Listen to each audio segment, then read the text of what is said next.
dal leen ak jàmm ñu xëy taxañ yéene kaay xëyndoo tàmbale ko nag Walf Quotidien dikkaat na naka ci célébration gàmmu foofee ca Kaolack ak ca Tivaouane pouvoir ak opposition naka ñu daal di leen a sermoné insécurité ak crise bi nga xamante ni si moo confiné les étranges Serigne Mbaye Sy Mansour naka dabaax ci biir yéene kaay bi nee na faaw rek ñu càmbaraat rapport yi nga xamante ni moo dox ci diggante confrérie yi maanaam tarixa yi ci réewum Sénégal Walfadjri yéene kaay ci la xëttee yéene kaay bi di mandat xëtaat ci leneen te moo di wàllum politique en cas de blocage wax ci assemblée nationale ak Macky moomee ndax dina mën a gouverner seul laaj la woo xamante ni yéene kaay bi xëy na koo fësal yéene kaay bi fësalaat leneen te moo di Macky Sall moomee ni ki démb ci ngoon nag ab visite boo xamante ni visite surprise la dal dee def rek ci banlieue bu Ndakaaru waaye nag yéene kaay bi nee na am na ci loo xamante ni ci lees waxu la Vox Populi dikkaat nag ci gàmmu gi ak nag kàddu yi nga xamante ni ci Mansour Sy Dabakh dal dina ko yëkkati maanaam 60 ans de polémique doy na sëkk nag la ñu war a def rek moo di ñu xoolaat ñu taxawaay nag càmbaraat mbir mi nag te fexe ànd booloo doon benn le coupable yéene kaay bi ne accident Abdoulaye Daouda Diallo nag yéene kaay bi nga koy fësal nag yéene kaay bi di source a nag dikkaat ci leneen ne Tivaouane nag Kaolack nag ñoom joxe nañu seen ay message jëm ci politiciens yi nag ak marabu yi ak ñi nga xamante ni ci ay pyromane ci diggante sénégalais yi nag yéene kaay bi ne gàmmu aux vérités détonnantes maanaam ci gàmmu gi nag dégg nañ fi ay dëgg yu weex kat nag l'observateur ci Serigne Mbaye Sy Mansour mi nga xamante ni ci moo jiite woon cérémonie officielle bu gàmmu gi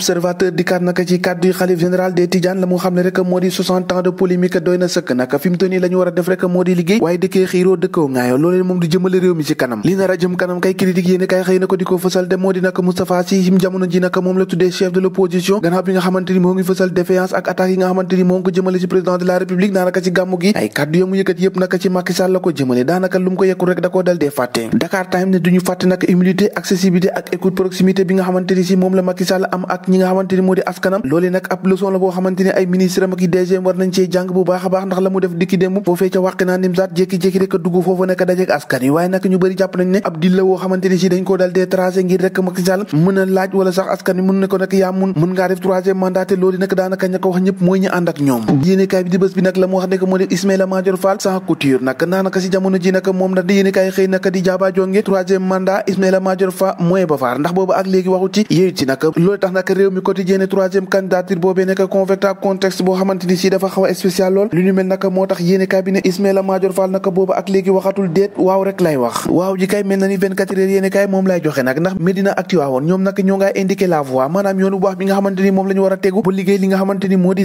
Sénégal nag jàpp leen lu jege 1 million ci ñoo xamante ni si xiif ak famine bu méttee métti moo ngi leen di yoot nag loolee la tribune yéen kay xëy fësalee gannaaw ab rapport boo xamante ni jot nañ koo fësal ne daal bu moytu daka Sénégal naka ab xiif bu méttee métti naka dana daal ñenn ñi gannaaw ab rapport boo xamante ni si ñu ngi ko daal dee def ci weeru juin jàpp août naka ci atum 2022 ci wàllum insécurité alimentaire wax ci tàggat yaram ak wàccaayu coupe du monde boobee naka jàpp leen naka jëwriñ bu bees bi nga loolu lépp lu jëm naka ci wàllum tàggat yaram di Yankhoba Diattara ci tribune sport naka joxante nag loxo Aliou Cissé nag ñoom ñoo ngay waajal nag li nga xamante ni si moo di coupe du monde boobee ak gestion maanaam jëriñ bi nga xamante ni moom la ñu war a yore équipe nationale ci équipe nationale U17 nag ni ki démb nag gaynde Sénégal nag dañoo nermalu ci kanamu Mali ci coupe UEFA boobee ñu doon jongante nag gannaaw ba ñu defee benn nag ci biir jongante bi nag ba ñu demee ca teg dóor ya gaynde Sénégal nag dañoo mujjee ñàkk ci kanamu Aigle yu Mali boobee ca final ñoo ko déggandoo jàngeen jëf ba ëllëg